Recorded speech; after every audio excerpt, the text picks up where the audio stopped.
still remember the hum of that night, low jazz, clinking glasses, and the faint perfume of expensive secrets. The Velvet Table wasn't just a restaurant. It was Chicago's best-kept sin, a place where money whispered louder than prayers. I'd worked there for 2 years, long enough to recognize the kind of men who came through those glass doors. Politicians with wedding rings, they twisted nervously. CEOs who thought they owned the air in once. A movie star who asked for his steak, rare like his reputation.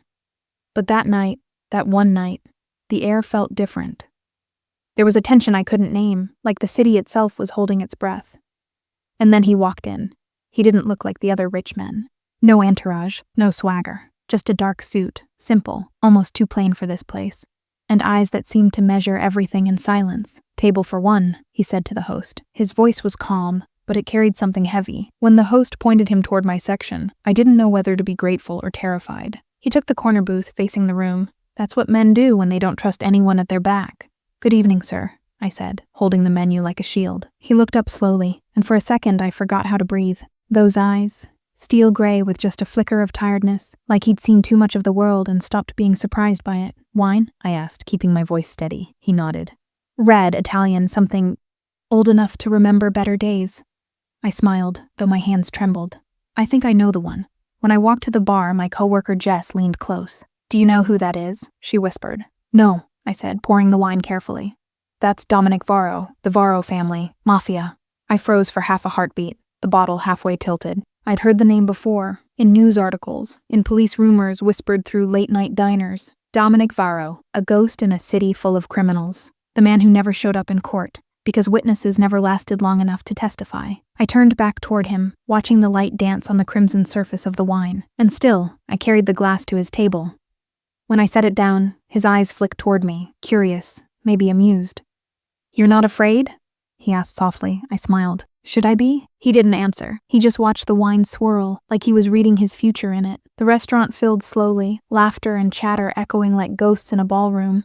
But at his table, silence ruled. He didn't eat. He didn't even touch the glass. Just sat there, fingers tracing the rim as if waiting for something. Or someone. I was wiping a nearby table when I saw it, a second glass appear, brought by a man in a black coat I didn't recognize. He set it down in front of Dominic and walked away without a word. Something about that moment felt off. The wrongness was quiet but sharp, like a thread pulled too tight. I stepped closer. "Excuse me, sir. That's not the wine I brought you." He didn't look up. "It's fine," he murmured. "An old friend sent it." My stomach nodded. The friend had already left, and I'd seen enough news to know that gifts in his world rarely came without consequences. I leaned closer, close enough to smell the cologne and danger. And before I even thought about what I was doing, the words slipped out in a whisper. "Don't drink that." He looked up, eyes locking on mine. Time stopped. For 3 endless seconds, no sound existed. Not the music, not the laughter, not even my heartbeat. Just his gaze, sharp and unreadable. Then he smiled. Slow, dangerous. "Interesting advice," he said. "And why shouldn't I?" I swallowed hard, because the man who brought it in didn't come to dine. He came to kill. He didn't blink, didn't move, just stared at me with that calm, unreadable expression that made my throat tighten. "Say that again," he said quietly. My voice trembled. "The man who brought you that drink, he didn't look like a server. He didn't walk out through the front either. I stopped, because I saw it, the faintest smirk tugging at the corner of his mouth. "You watch people closely," he murmured. "It's part of the job," I said. He leaned back in his seat, fingers still resting lightly on the glass. "And you think I can't handle what's in there?" "It's not about handling it," I whispered. "It's about surviving it." Something flickered behind his eyes, curiosity, maybe even amusement. And then he lifted the glass slightly, just enough for the candlelight to strike the deep red inside. I gasped. My hand moved on instinct. I reached forward and grabbed his wrist. It was a foolish thing to do. Every rule I'd ever learned about this job, about survival, shattered in that single second. But I couldn't let him drink it. His hand froze under mine. The skin was warm, his pulse steady, too steady. A man who lived his life around danger didn't flinch at it. He measured it. "Brave," he said finally. "Or stupid. Both," I whispered. Our eyes met again. For a heartbeat, the restaurant disappeared. The lights, the music, the whispers. All gone. It was just him and me, and that poisoned glass between us. Then he turned his wrist, gently freeing it from my grip, and set the glass back on the table. He didn't drink. He just called softly, "Tony." A man appeared almost instantly, large, silent, like he'd been waiting for that signal. Dominic pointed to the glass. "Have it tested." Tony nodded, picked it up carefully, and walked away. I exhaled slowly, realizing I'd been holding my breath. Dominic looked at me again. Most people in this city pretend not to see. You saw? I wasn't trying to. You did, he interrupted. And that makes you a problem, my heart stumbled. A problem? He stood. His height made the room shrink. When he leaned closer, his cologne hit me. Rich, dark, and unfamiliar. The kind of problem I can't ignore, he said softly. Or leave unprotected. I didn't know if that was a threat or a promise. Maybe both. He reached into his jacket and placed something on the table. A folded napkin with his card inside. Go home after your shift, he said. And don't talk to anyone about tonight. Not your coworkers. Not the police. No one. Why would I? Because by morning, he said, someone will know you stopped me from drinking that wine. And they'll want to know why. He turned, his coat brushing against my arm as he walked away. No goodbye, no tip. Just that quiet, controlled departure, like a shadow fading from light. When the door closed behind him, I stood there, hands trembling. The room kept spinning like nothing had happened. Laughter, music, forks against plates. But I couldn't shake the echo of his voice. Someone will know. That line played in my head again and again as I cleared his table, fingers brushing the spot where the glass had been. For the first time in years, I realized something about fear. It doesn't always shout. Sometimes it whispers your name, and that night, it whispered mine. That night, I stayed late to close. The floor was spotless, the tables reset, the candles blown out, but my mind wouldn't quiet. Dominic Vero's card sat folded in my apron pocket, like a secret I didn't want but couldn't throw away. The velvet table was silent now, except for the hum of the refrigerators in the back and the distant echo of traffic outside. I checked the time. 12:47 a.m. Go home, Jess called from the back office, yawning. You've been zoning out since that guy left. Long day, huh? Yeah, I said, forcing a smile. Just tired. But I wasn't tired. I was wired. My thoughts spinning too fast. I changed, slipped into my coat, and stepped out the back door into the narrow alley. Cold air bit at my skin. The city was alive but distant, its noise softened by the fog of exhaustion and worry. The streetlights flickered. A car engine idled somewhere down the block. I walked fast, hugging my bag close. Halfway to the bus stop, I heard footsteps behind me. Not the usual city rhythm. These were paced, measured, following. I turned once, casually, pretending to check my phone. No one, but my gut twisted all the same. Don't look scared, I whispered to myself. It's just the city. Still, I couldn't shake it, that feeling of eyes watching from somewhere behind the darkness. When I reached the stop, I pressed the button for the next bus. The digital clock blinked. Next in 6 minutes. The street was empty. Too empty. That's when I saw it. A black sedan parked across the road, tinted windows, engine off, but the faint glow of a cigarette ember inside. My heart stuttered. I didn't know cars, but something about that one felt wrong. Too still, too patient. I stepped back from the curb. Then, the passenger door opened. A man stepped out, dressed in black, face shadowed beneath a cap. He didn't rush. He just stood there, lighting another cigarette, watching me across the street.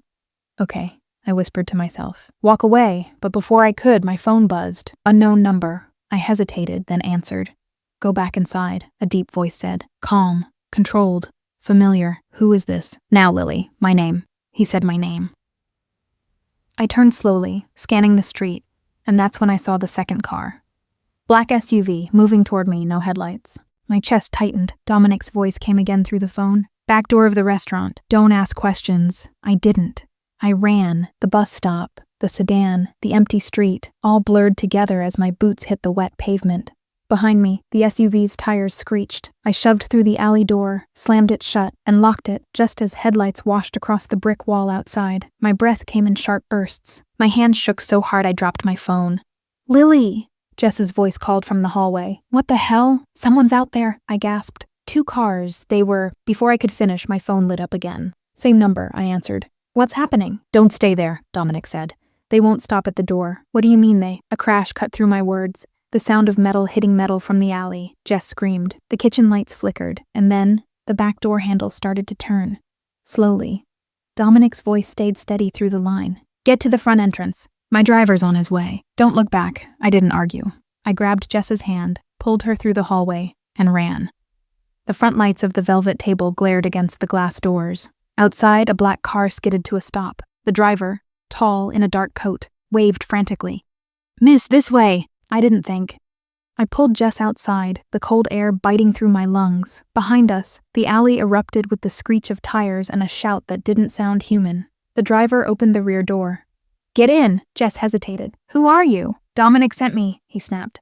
Now we dove in. The doors slammed shut. and the car shot forward like a bullet through Chicago's midnight streets. I looked back once through the rear window. The velvet table was shrinking fast, lights fading behind us.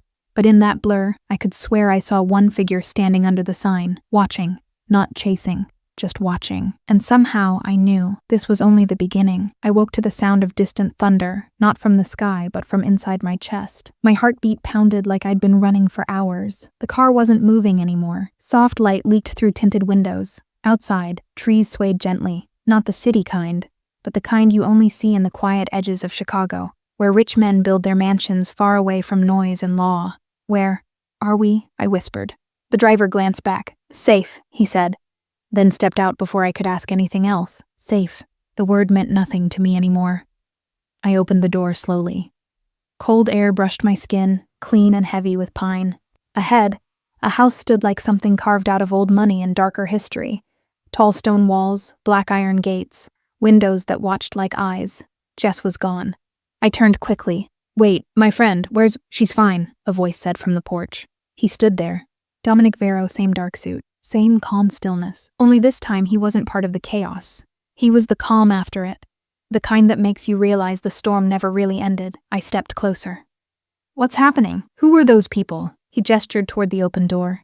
Come inside. You'll freeze out here. I want answers first. He sighed. Slow, deliberate. You should have let me drink the wine. Excuse me? He looked at me, eyes cold but not unkind. You changed the story tonight, Lily. Someone wanted me dead. You stopped that. And now they think you're part of me.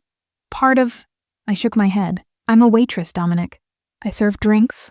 I don't even know your world. He stepped closer, voice lowering. You do now. The weight of his words hit harder than I expected. A chill ran through me that had nothing to do with the cold. Inside, the house was quiet, too quiet. No music, no warmth, just the faint hum of security cameras and the distant ticking of an antique clock. Everything was precise, elegant, controlled, like the man himself. He led me to a room that looked like an office. Dark oak shelves, a desk stacked with papers, a decanter half full of amber liquid. Sit, he said softly. I hesitated, then obeyed. He poured 2 glasses, slid one toward me. Whiskey? I almost laughed. You think I'm drinking anything around you right now? A flicker of a smile touched his lips, the first real one I'd seen. Fair enough, he lifted his own glass. I don't blame you. I crossed my arms. So what happens now? You hide me here until— What, it blows over? His eyes locked on mine. Until I find out who sent that wine. And if they find me first, they won't. There was something in his tone, not arrogance, but certainty, like the world bent around his will, and somehow I believed him. For a while, neither of us spoke. The silence wasn't awkward, just heavy, layered with questions neither of us were ready to ask. Finally, I broke it. You said I changed the story tonight. He nodded. What story was that? He set his glass down, the sound sharp against the wood. The one where I die before dawn, he said simply. I swallowed. Then maybe, I whispered. You owe me dinner. That startled him, just a flicker of surprise, but it was there. Then, a quiet laugh escaped his throat, low and unguarded. Dinner? He repeated. You realize this isn't a date, right? Of course, I said. It's a debt. For the first time that night, something shifted between us. Something small but undeniable. It wasn't safety, not yet, but it was connection, like 2 strangers standing on the edge of the same secret. Outside, the wind brushed against the windows, carrying the city's faint hum. Inside, Dominic Varo poured another drink, and though I didn't take a sip, I couldn't help thinking, maybe the real poison wasn't in the wine. Maybe it was sitting right across from me, with gray eyes and a dangerous kind of kindness. The house never slept. Even in silence, it breathed. Soft footsteps in distant halls, the hum of hidden machines, the faint crackle of radios speaking in code. I sat on the edge of a velvet sofa, staring at the fireplace that wasn't lit. Dominic was across the room, on the phone. He spoke in short, clipped sentences, Italian maybe, mixed with something harder. I couldn't understand the words, but I could feel their weight. When he hung up, he didn't look at me right away. He just stood there, shoulders tight, eyes focused on something only he could see. Finally, he said, They found the driver who delivered the bottle. And? I asked. He's dead. The words dropped like stones in water, silent at first, then spreading outward in ripples that reached everything inside me. I wrapped my arms around myself. So whoever did this, they know I stopped you. Yes. He looked at me now, really looked. You weren't supposed to be part of any of this, Lily. You walked into a war. I didn't walk, I said quietly. I was working. That almost made him smile, a bitter kind of respect. He walked toward the window, pulling back the curtain just enough to look outside. Black forest, faint fog, a single security light glowing like a ghost. You should sleep, he said. There's a room upstairs. Second door on the left. I'm not tired. He turned, leaning against the glass. Then talk. It helps. I hesitated. You want to talk? Not about business. His eyes softened just slightly, and it disarmed me more than his gun ever could. So I told him about growing up in the South Side, about my mother's diner, how I started waiting tables to pay off her hospital bills.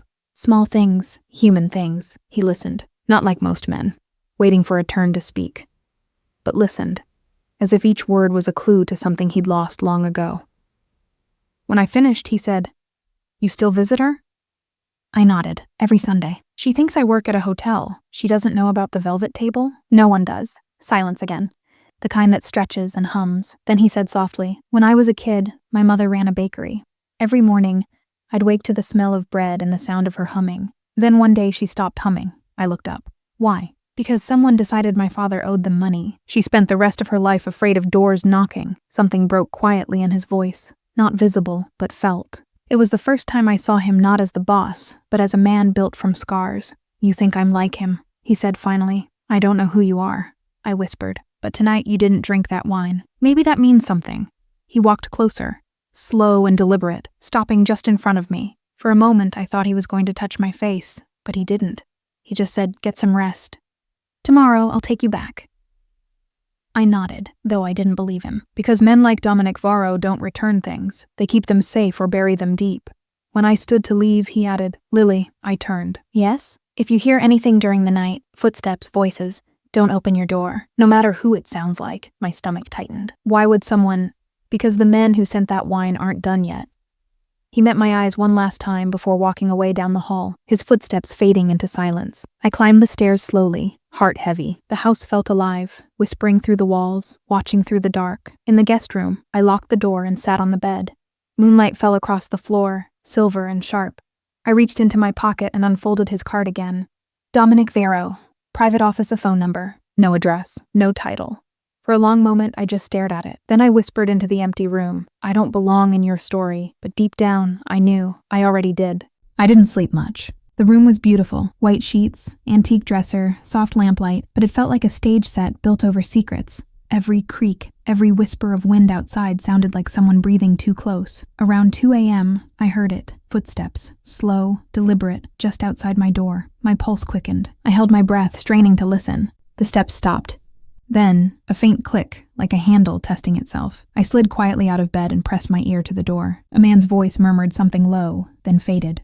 The footsteps moved away. I waited 5 long minutes before unlocking the door, just enough to peek through the crack. Empty hallway, shadows stretching like ink. At the far end, the glow of the living room flickered, the fireplace now burning low. Someone was still awake, against all better judgment. I stepped out. The air smelled faintly of smoke and cologne. Dominic's, maybe.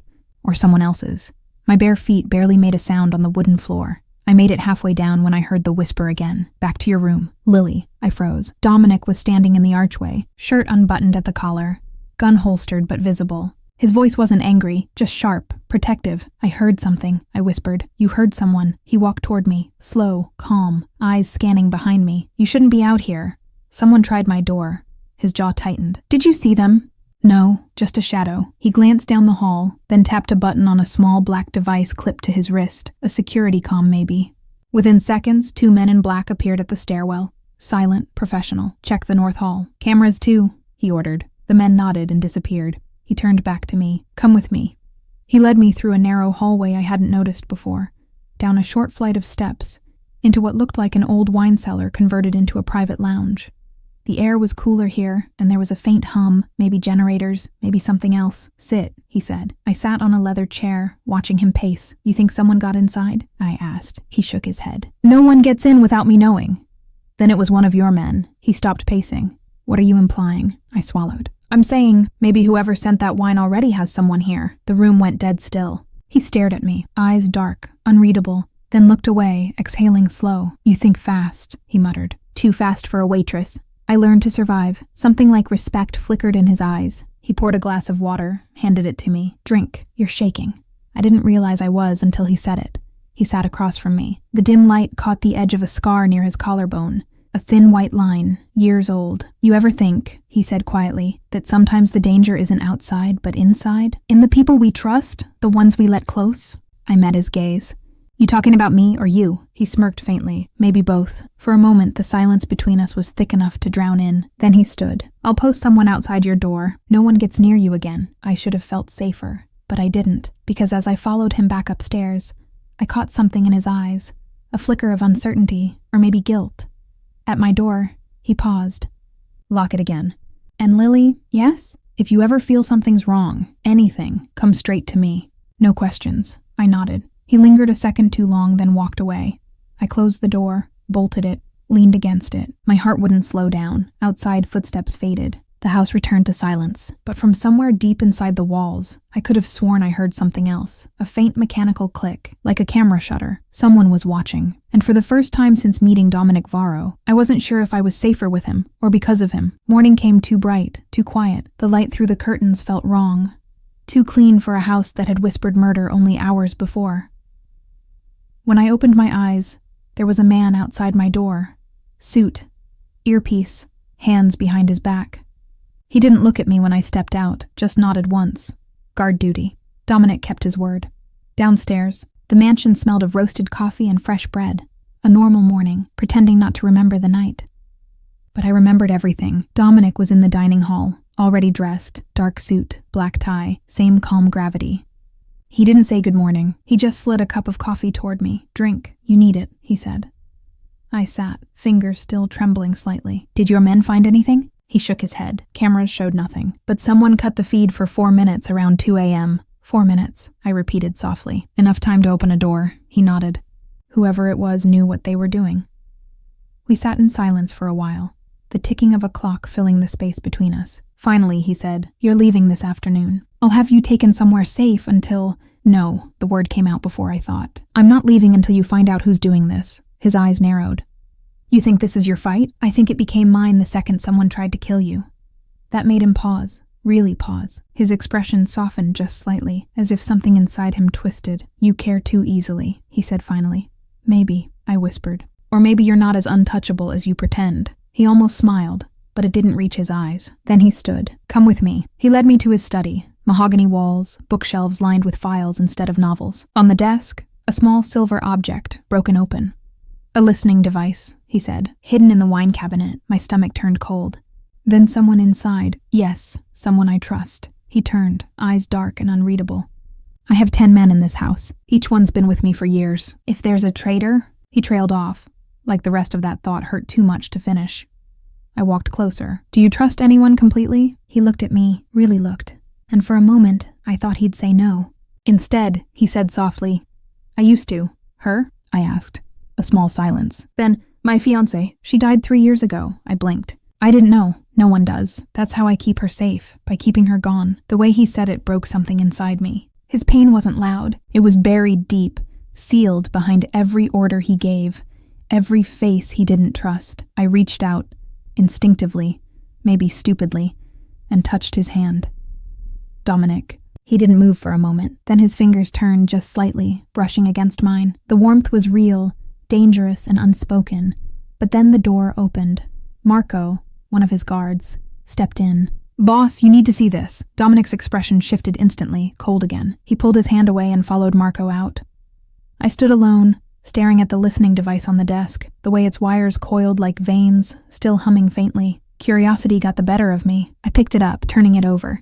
Tiny initials engraved on the edge, barely visible. EV. I froze, because I'd seen those letters before, on a silver bracelet one of the waiters wore at the velvet table. Eric Vance, the delivery boy who'd brought the poisoned wine. My throat tightened. He was dead. But his mark was here, which meant someone had planted his device after his death. Someone inside. Dominic's world wanted me to think it was over, but it wasn't. They were still watching. I put the bug back and slipped out quietly. In the hallway, Dominic's voice echoed from the main room. Low, angry, restrained. If anyone touches her, I'll burn this house down. I stopped. My heart thudded hard. He wasn't talking about business. He was talking about me. Something deep inside me shifted. Fear, yes, but also something else. Something softer, dangerous. I turned away before he saw me listening, because for the first time, I realized the real question wasn't who wanted him dead. It was why someone wanted to make sure I stayed alive. The rest of the morning moved like smoke, silent, curling around truths no one wanted to breathe. Dominic stayed busy, moving between rooms, phone pressed to his ear. His voice was calm, but too calm, like a river holding back a flood. I stayed quiet, waiting for an opening, watching. Around noon, Marco and another guard carried boxes through the hall, things from the office, maybe evidence. I caught a glimpse inside one crate and froze. Stacks of files, and on top, a photo, me, at the velvet table, smiling politely beside a tray of glasses. I waited until the hallway cleared, then slipped into Dominic's study. The air was still warm from the morning. The bug on the desk had been moved, placed in a small glass case like a specimen. I looked around, the bookshelves, the desk drawers. Everything here felt too precise, too curated. But behind one shelf, I noticed a faint line in the wood, a hidden compartment. I pressed gently. It clicked open. Inside, a small black folder, leather-bound. And inside that, documents, receipts, and a name that made my stomach twist, Eric Vance. According to the papers, he wasn't just a waiter. He'd worked under Dominic's company 6 months ago, as an informant. There was even a signed payroll entry with Dominic's initials, I whispered to myself, so he wasn't random. You knew him. The air shifted, the kind of silence that means someone's behind you. Dominic's voice came low, controlled. I told you not to touch what isn't yours. I didn't sleep much. The room was beautiful. White sheets, antique dresser, soft lamplight, but it felt like a stage set built over secrets. Every creak, every whisper of wind outside sounded like someone breathing too close. Around 2 a.m., I heard it. Footsteps, slow, deliberate, just outside my door. My pulse quickened. I held my breath, straining to listen. The steps stopped.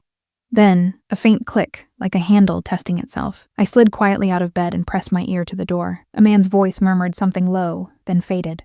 The footsteps moved away. I waited 5 long minutes before unlocking the door, just enough to peek through the crack. Empty hallway. Shadows stretching like ink. At the far end, the glow of the living room flickered, the fireplace now burning low. Someone was still awake. Against all better judgment, I stepped out. The air smelled faintly of smoke and cologne. Dominic's, maybe. Or someone else's. My bare feet barely made a sound on the wooden floor. I made it halfway down when I heard the whisper again. Back to your room. Lily. I froze. Dominic was standing in the archway, shirt unbuttoned at the collar, gun holstered but visible. His voice wasn't angry, just sharp, protective. I heard something, I whispered. You heard someone. He walked toward me, slow, calm, eyes scanning behind me. You shouldn't be out here. Someone tried my door. His jaw tightened. Did you see them? No, just a shadow. He glanced down the hall, then tapped a button on a small black device clipped to his wrist, a security comm maybe. Within seconds, 2 men in black appeared at the stairwell. Silent, professional. Check the north hall. Cameras too, he ordered. The men nodded and disappeared. He turned back to me. Come with me. He led me through a narrow hallway I hadn't noticed before, down a short flight of steps, into what looked like an old wine cellar converted into a private lounge. The air was cooler here, and there was a faint hum, maybe generators, maybe something else. Sit, he said. I sat on a leather chair, watching him pace. You think someone got inside? I asked. He shook his head. No one gets in without me knowing. Then it was one of your men. He stopped pacing. What are you implying? I swallowed. I'm saying maybe whoever sent that wine already has someone here. The room went dead still. He stared at me, eyes dark, unreadable, then looked away, exhaling slow. You think fast, he muttered. Too fast for a waitress. I learned to survive. Something like respect flickered in his eyes. He poured a glass of water, handed it to me. Drink. You're shaking. I didn't realize I was until he said it. He sat across from me. The dim light caught the edge of a scar near his collarbone, a thin white line, years old. You ever think, he said quietly, that sometimes the danger isn't outside but inside? In the people we trust, the ones we let close? I met his gaze.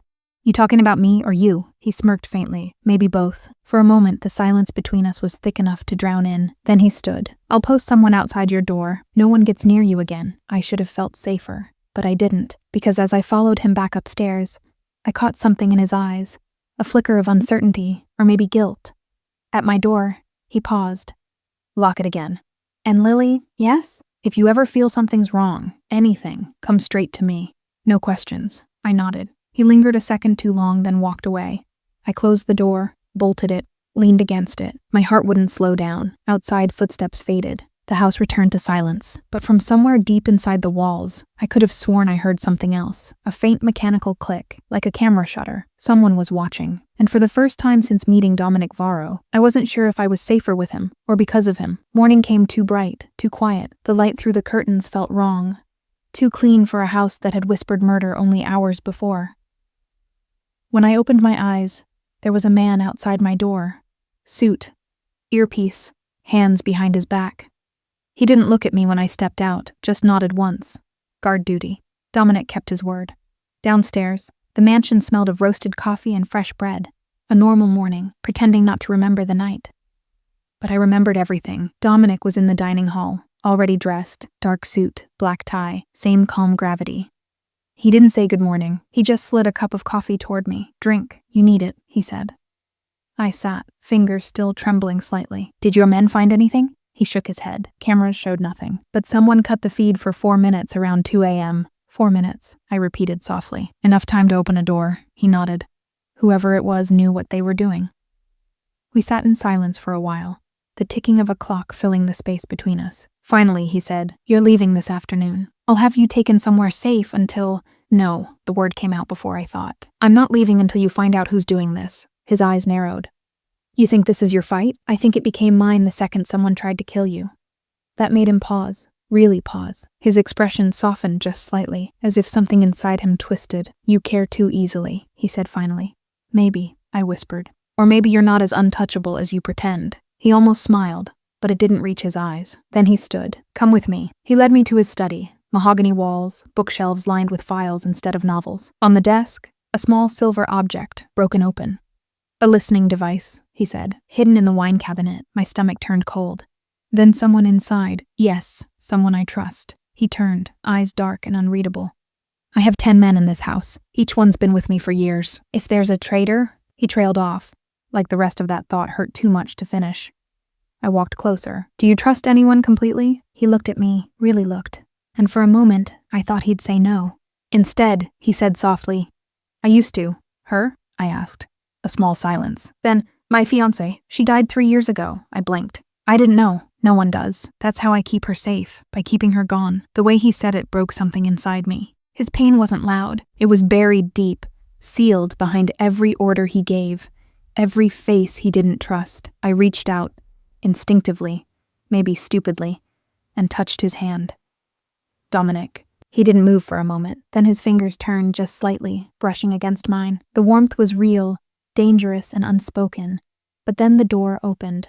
Marco, one of his guards, stepped in. "Boss, you need to see this." Dominic's expression shifted instantly, cold again. He pulled his hand away and followed Marco out.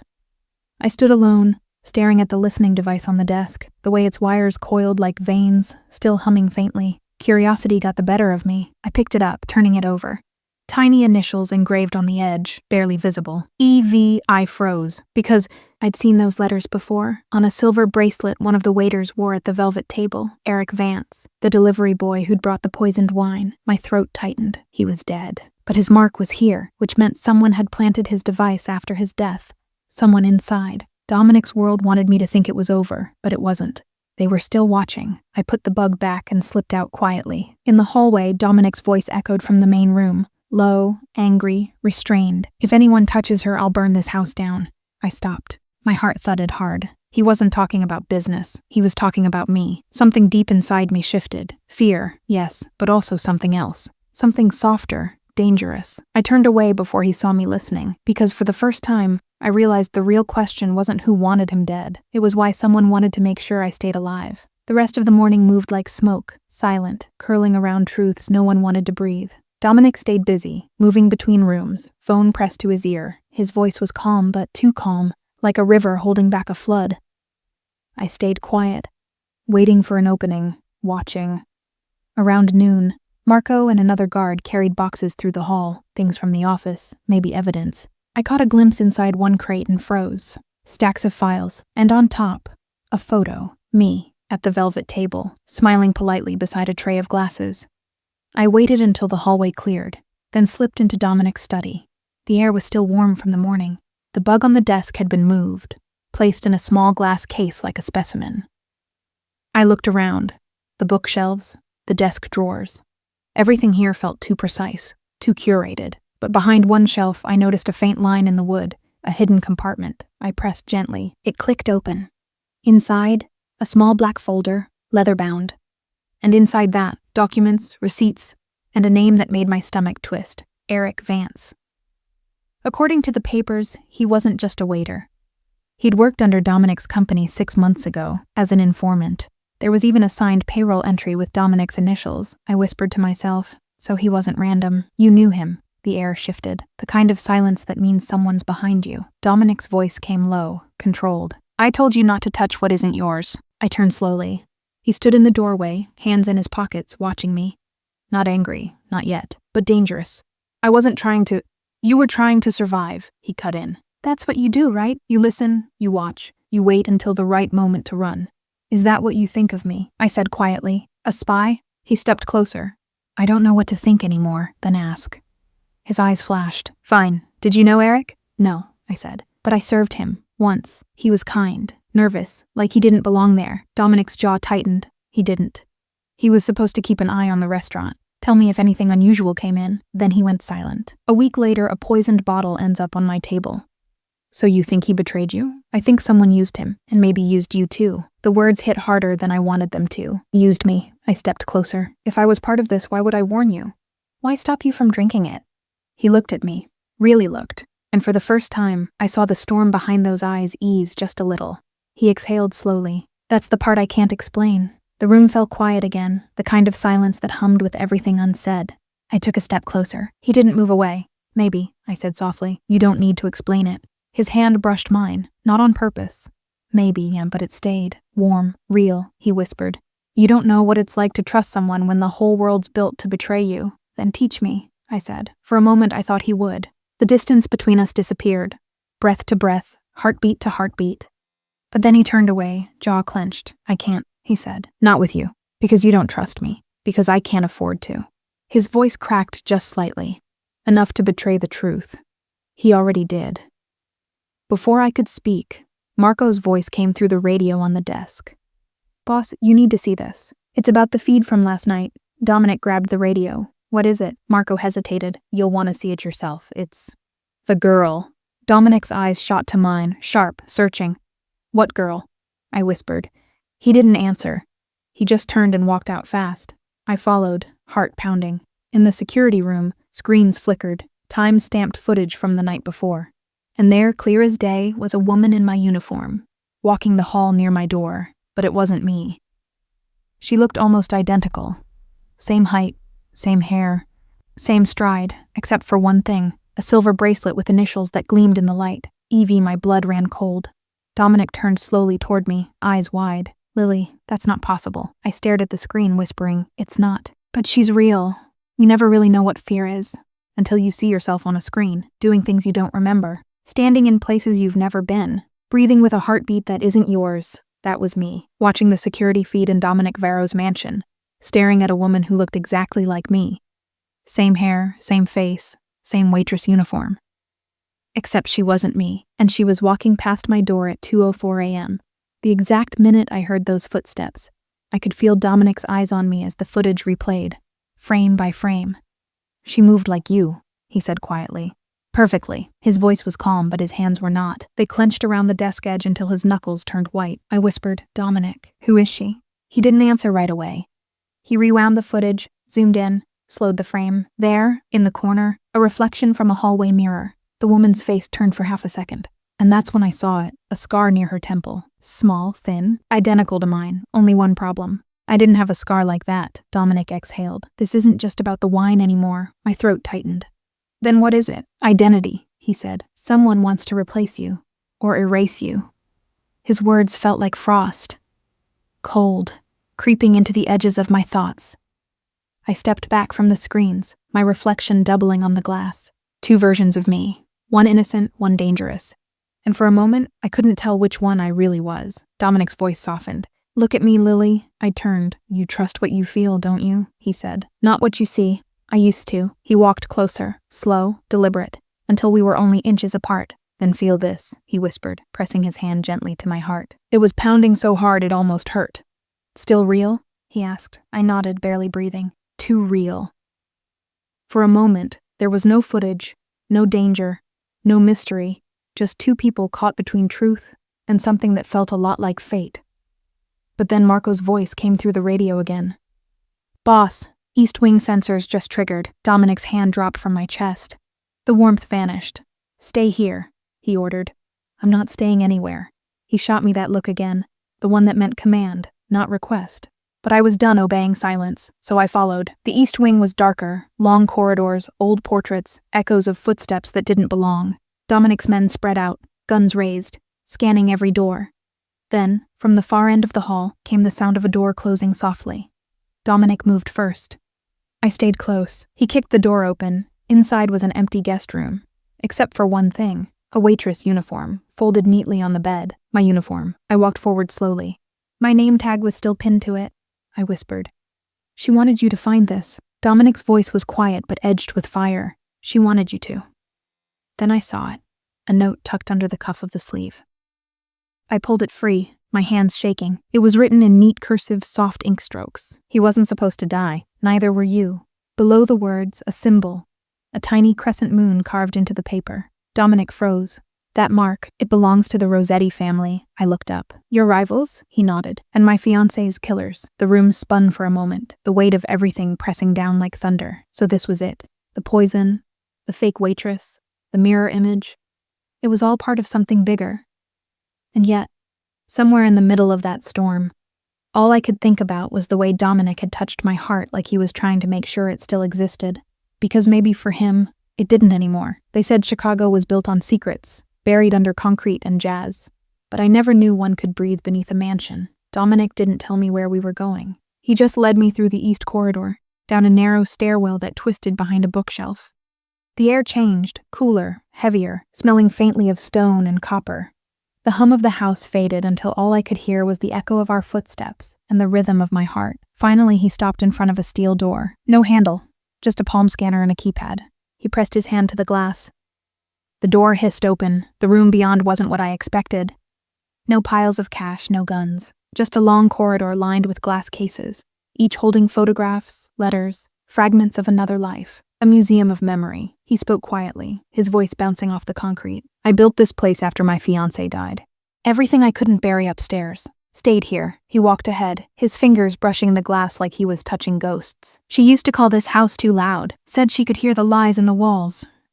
He gave a small laugh that didn't sound like laughter. I guess she was right. I followed, my hand trailing the smooth surface of the cases. Photos of a woman, smiling, soft eyes, dark hair, beautiful in that fragile way tragedy always finds first. She looks kind, I whispered. She was, he said, until she married me. Silence settled between us again. I didn't know how to comfort a man who had already buried his heart. So I did the only thing that felt right. I told the truth. You keep pretending you don't feel things, Dominic, I said softly. But grief leaves fingerprints, and yours are all over this room.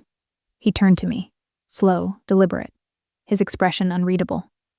Then he stepped closer, stopping just in front of me. I brought you down here for a reason, he said. To protect you. From who? He hesitated. From the ones who think you are her. I blinked. Her who? The woman who died. For a moment, I thought I misheard. Then he reached into his pocket and pulled out an old photo. Edges worn, corners creased. It was the same woman from the pictures. But this time I noticed something I hadn't before. A faint scar on her temple. The same one as the waitress in the footage. She was my fiancée, Dominic said quietly. Evelina Rossetti. The name hit me like cold water. Rossetti, the same mark on the note, the same family behind the poisoned wine. But that doesn't make sense, I whispered. If she's dead, she isn't. His voice broke slightly. Or maybe she is, and someone's wearing her skin. I don't know anymore. The air around us felt heavier. The walls seemed to pulse with the weight of everything unsaid. Then the lights flickered, once, twice, and a low alarm hummed through the floor. Dominic cursed under his breath, drawing his gun. They found us. He grabbed my hand, pulling me behind a thick steel column. The vault door began to slide shut on its own, sealing us in. A metallic echo rolled through the corridor. When it stopped, the world was dark except for one emergency light, red, pulsing slow like a heartbeat. I could feel his breath near my ear, warm against the cold air. His voice was low, rough. Stay quiet. Don't move. But I did. I turned. Because when everything else is stripped away, the lies, the fear, the noise, the only thing left is what's real. And right then, the most real thing in that vault was him. The scent of his cologne, the tremor in his voice, the truth he didn't dare say aloud. He looked at me, eyes catching the red light. What are you doing? He whispered. Something I'll regret, I said. Then I kissed him. It wasn't soft. It wasn't gentle. It was the kind of kiss that happens when you don't know if you'll live through the next minute. Desperate, angry, alive. When it ended, he didn't speak. He just pressed his forehead to mine and whispered, "You should have never walked into my life, Lily." And I whispered back, "Then why does it feel like I was always meant to?" The alarm kept humming.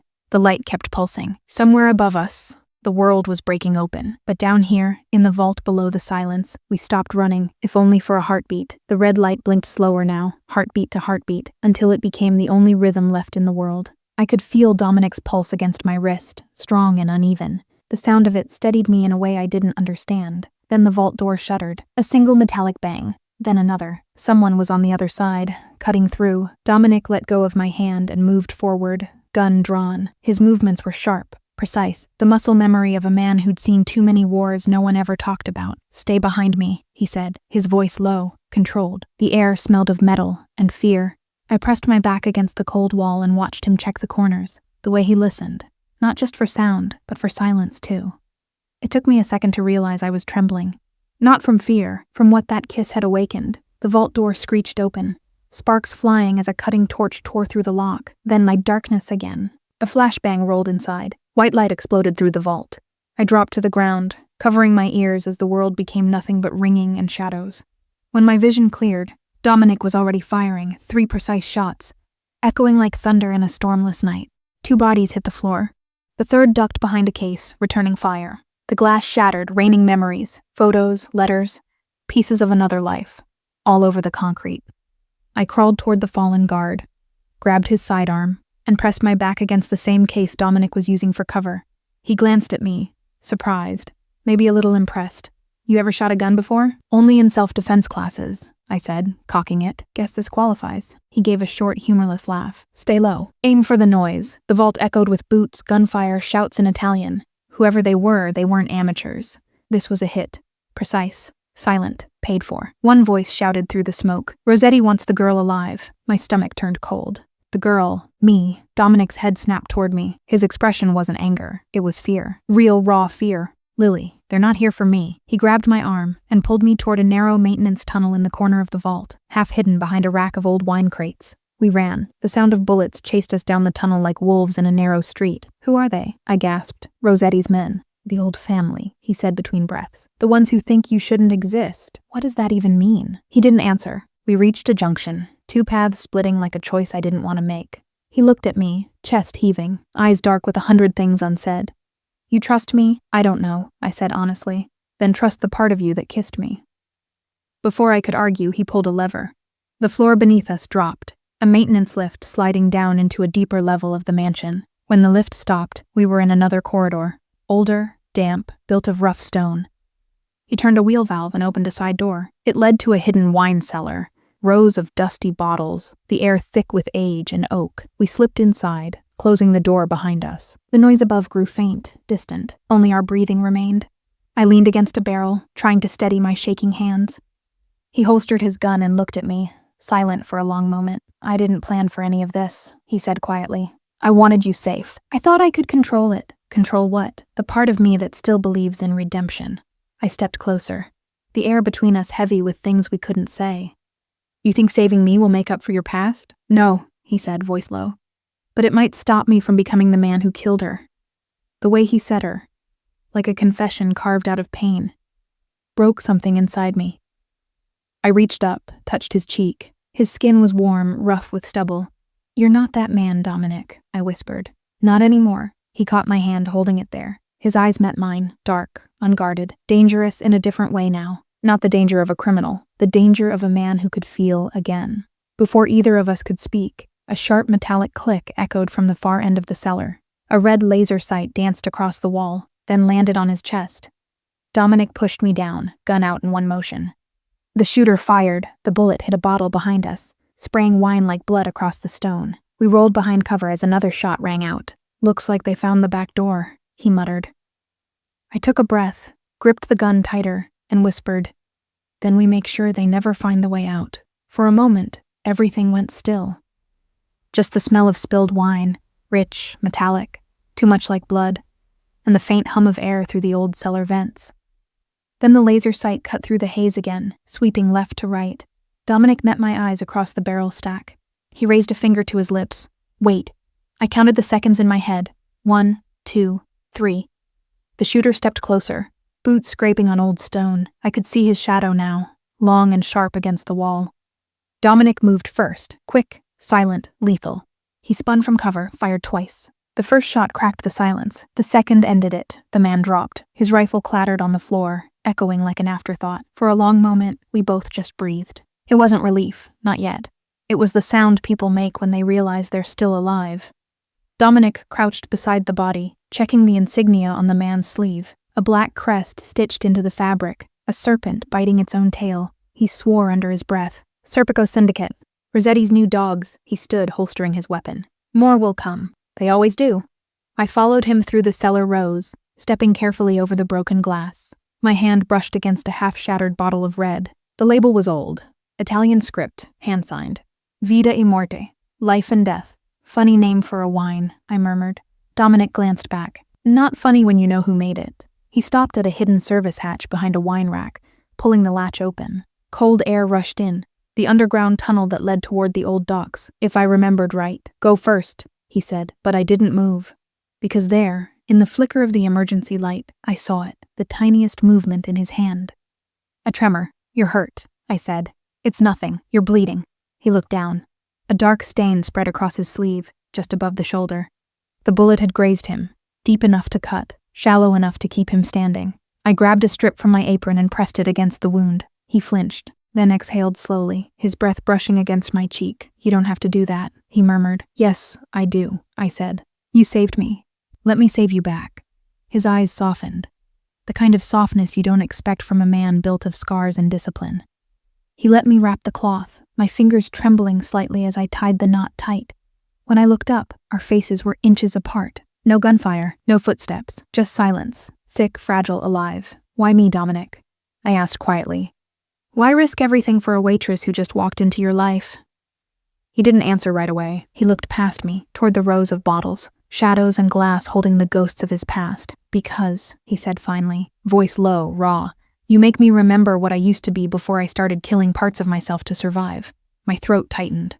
I wanted to say something, anything, but before the words could form, the sound of engines rumbled through the floor. They're outside, I whispered. He nodded, all emotion fading back into command. Then we move now. We slipped through the hatch and into the tunnel, cold air biting at our skin.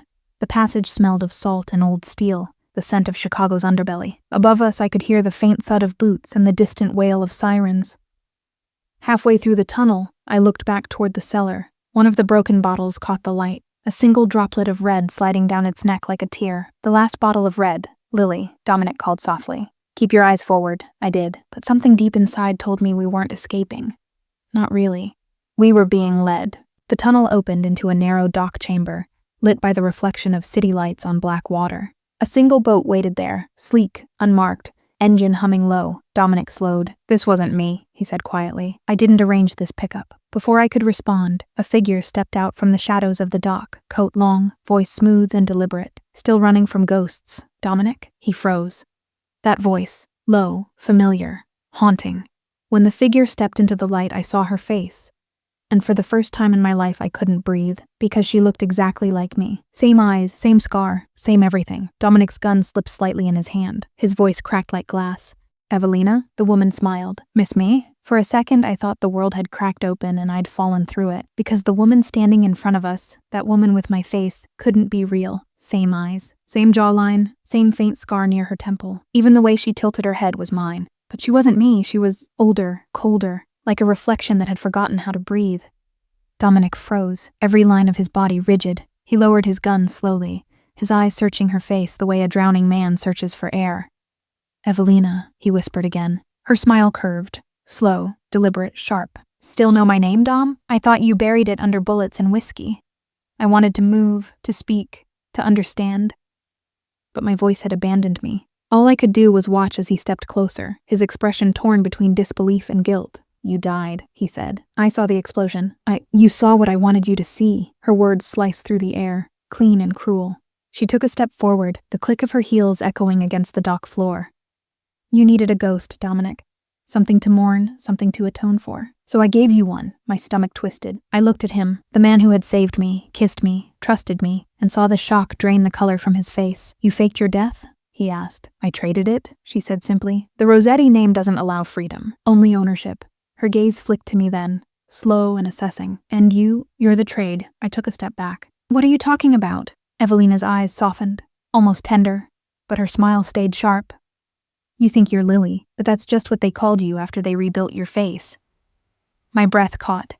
No, you were never a waitress, she said, voice low, calm, almost kind. You were insurance, a replacement in case I failed. They took my DNA, my blood. They made you to finish what I couldn't. It felt like every sound in the world went quiet. The hum of the boat, the city's pulse, even Dominic's breathing. The dock felt suddenly small, like the air itself was closing in. Dominic looked at me, eyes wide, pained. That's not true, he said. She's not you, Evelina. I know her. Evelina tilted her head. Do you? She reached into her coat and pulled out a small glass vial. The liquid inside shimmered dark red. The wine that almost killed you, Dom. Remember? It wasn't poison. It was memory. She tossed it toward me. It shattered at my feet. The scent rose, familiar, dizzying, metallic sweet. And for a heartbeat, the world tilted. Flashes hit me, like lightning through fog. A wedding. A gun, fire, screams. A man calling my name, Dom. And a mirror, my reflection staring back, but the face wasn't mine yet. I stumbled back, clutching my head. What's happening? I gasped. Evelina's voice floated closer. You're remembering, Lily. Or should I say, Eve too. Dominic grabbed my shoulders, steadying me. Look at me. You're real. You're you, do you hear me? But I could barely see him through the blur. All I could feel were pieces of someone else's life cutting into mine. Memories that didn't belong, emotions that weren't earned. Evelina's voice softened, almost sad. Don't fight it, sister. They built you from my mistakes. They just forgot to erase my heart from yours. Sister? I choked. Clone, shadow, take your pick, she said. You were meant to replace me, to kill him, to finish the Rossetti bloodline and start again. But you fell in love instead. The words struck harder than any bullet could. Dominic's hand tightened around mine, but I could feel the tremor in it. Fear, heartbreak, disbelief all tangled together. Evelina's smile faded. You weren't supposed to love him, Lily. Neither was I. That's why they burned me out of their empire and built you in a lab. She turned toward the boat, wind tugging at her hair. Now the family knows you're both alive, and they're coming. For you, for me, for all of it. Dominic stepped forward. We can stop them. Together. She looked back, her eyes shining, almost human for a second. You still don't understand. I didn't come to warn you, Dom. I came to end this. She raised a small detonator, black, simple, deadly, and pressed her thumb against it. The red light blinked once. Dominic pulled me into his arms, shielding me as the dock exploded in fire and glass. The shockwave threw us backward into the water, the world turning into sound and flame and chaos. The last thing I heard before the darkness swallowed me was Evelina's voice, echoing across the water. Goodbye. Lily, finish what I couldn't. At first there was nothing. No sound, no breath. Just the heavy silence that follows destruction, the kind that feels alive, pulsing in your ears like a heartbeat that doesn't know if it wants to keep going. Then came the cold, the kind that seeps through skin and bone, dragging you back to life whether you want it or not. I opened my eyes. The sky above was black smoke and orange fire. The docks were gone, splintered wood and burning metal scattered across the water like broken promises. I was floating. My hands clung to a piece of driftwood. My hair stuck to my face, slick with ash and salt. Every breath hurt. Every movement reminded me I was still alive. Dominic, his name broke out of me before I even knew I was speaking. I tried to turn to see if he was anywhere near, but the world kept tilting, spinning. The explosion had stolen all sense of direction. Even time felt uncertain. I dragged myself toward what was left of the pier. The boards creaked, half sinking under my weight. Smoke curled around me like ghosts refusing to leave. Then I saw it. A hand, half submerged beneath the debris. Strong, still, familiar. Dominic. I pulled at the wood, tearing splinters into my palms, my chest burning from effort and panic. When I finally freed him, his face was pale under the soot, his shirt torn and blood spreading across his ribs. But his pulse, faint, weak, was there. Still fighting. Hey, I whispered, shaking him gently. Don't you dare give up now. Not after everything. His eyelids fluttered. A rough breath escaped him. Lily. Relief hit me so hard it hurt. I'm here, I said, choking on the words. You're safe. He tried to sit up, grimaced. Evelina? I looked around. The firelight flickered across the wreckage, but there was no sign of her, only the echo of her voice in the distance. Goodbye, Lily. Finish what I couldn't. She's gone, I said quietly. His eyes met mine, and for a moment, I saw everything he didn't say. Grief, guilt, confusion, and something else. Hope, the kind you don't want to admit you still have. He reached for my hand, his grip weak, but steady. She wasn't lying, was she? He whispered. About you, I hesitated. The truth sat heavy between us. The clone, the memories, the life I wasn't supposed to have. I don't know who I am anymore, I said. Maybe I'm her. Maybe I'm me. But I know I'm not finished. He gave a faint smile. That's what scares them. Sirens wailed in the distance, closer now. Red and blue lights shimmered on the surface of the water, painting the ruins of the dock in surreal color. I looked back toward the city skyline, Chicago glittering like nothing had happened, unaware of the war burning beneath its streets. "Dominic, we can't stay," I said. "If Rossetti's men find us," he nodded weakly. "Storage yard, south side, under the old bridge. Friend of mine owes me." I helped him to his feet, his arm over my shoulder. Every step was agony, but it was movement, survival. We moved through the shadows, leaving the flames behind. By the time the sirens reached the docks, we were ghosts again, vanishing into the maze of the city that had built and buried us both. We reached the storage yard an hour later. An old warehouse, long abandoned, with rusted chains on the doors and the faint smell of oil and time. Inside, I laid him on a stack of tarps, cleaned the wound with what little water I could find. He didn't complain, just watched me with that same unreadable calm that somehow made me want to cry. "You should have left me there," he said softly. "Don't say that." He gave a dry laugh. "You don't even know what you are, Lily. Why save me?" I met his gaze.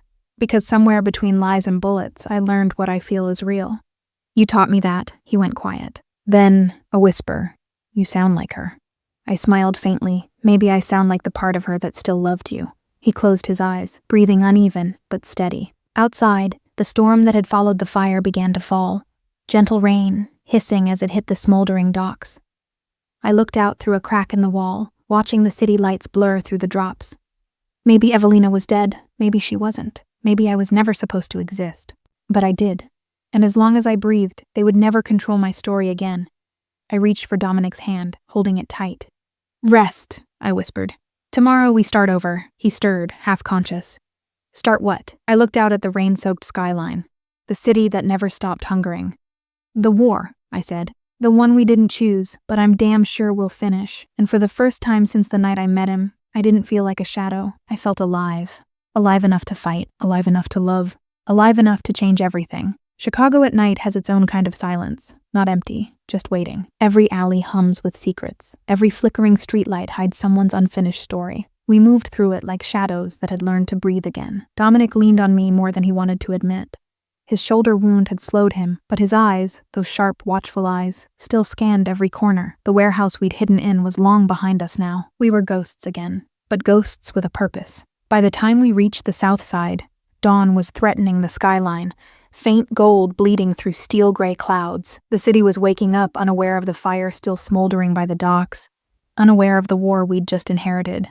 We slipped into a service entrance of an old jazz club, the Seraph Room, dust, cigarette smoke. A piano that hadn't been played in years. "This place still running?"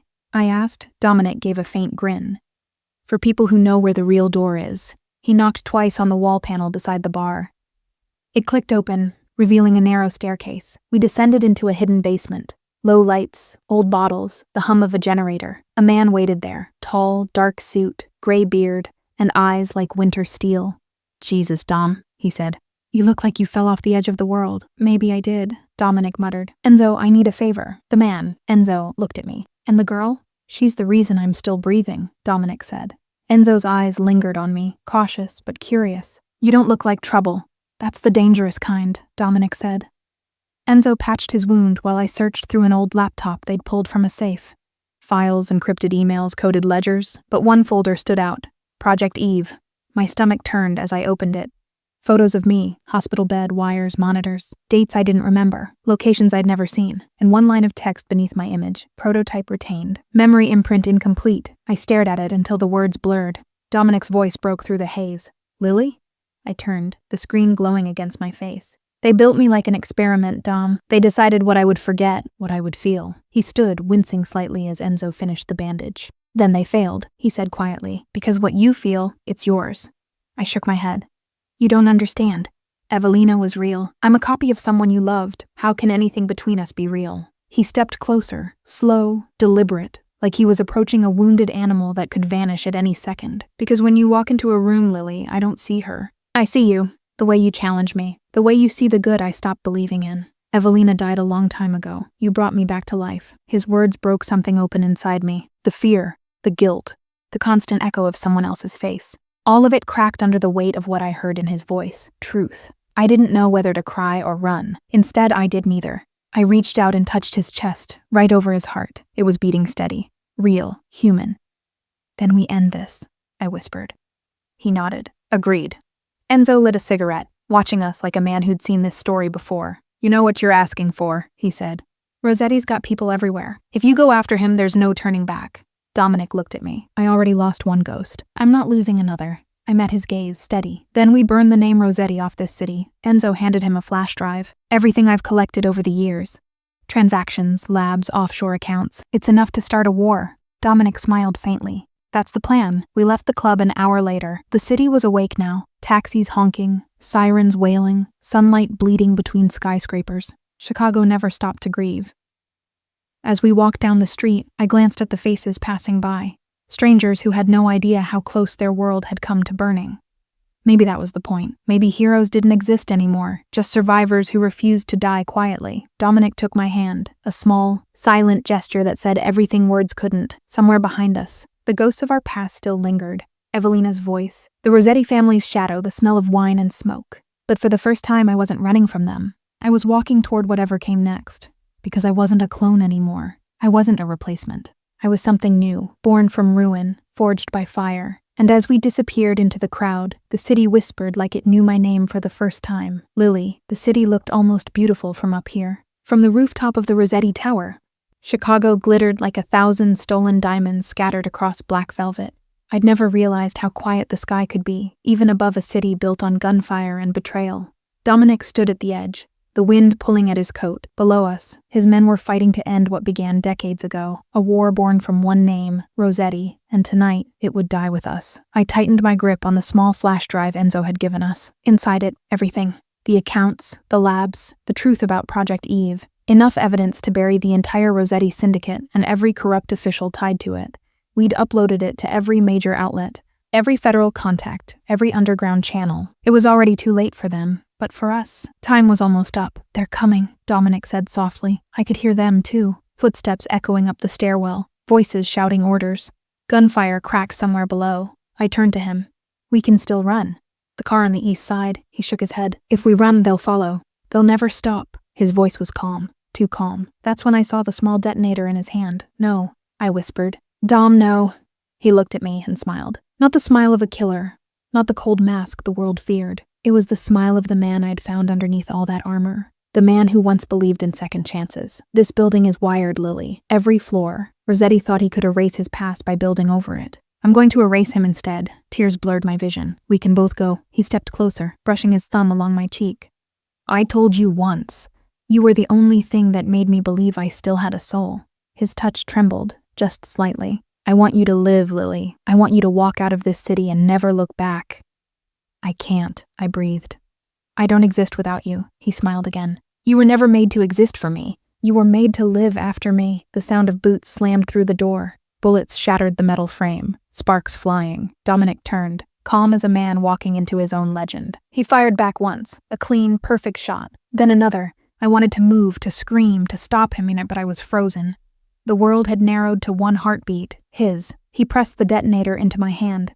Wait for 10 seconds, he said. Then press it. Dom.